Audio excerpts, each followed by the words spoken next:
कायदेशीर बेकायदेशीर हे कागदी घोडे कशाला नाचवताय? आस्था आहे की नाही? हिंदू म्हणून काही तुम्ही म्हणता ना, मग कमीत कमी ही तर अपेक्षा असणारच ना की आम्हाला विचारावं. न विचारता कसं करता?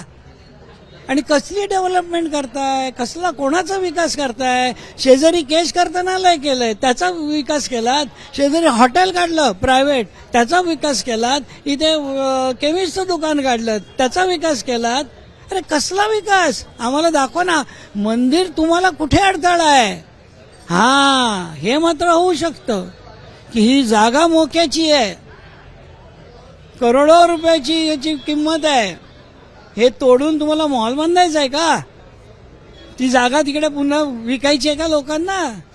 आम्हाला काहीच माहित नाही. पण शंका भक्त अशा आमच्या पुढे मांडतायत की हे का करतायत. आता ते का करतायत हे मी कसं सांगणार? ते तुम्ही त्यांना जाऊन विचारा आणि मग आम्हाला फीडबॅक द्या, मग त्याच्यावर प्रतिक्रिया देतो आम्ही.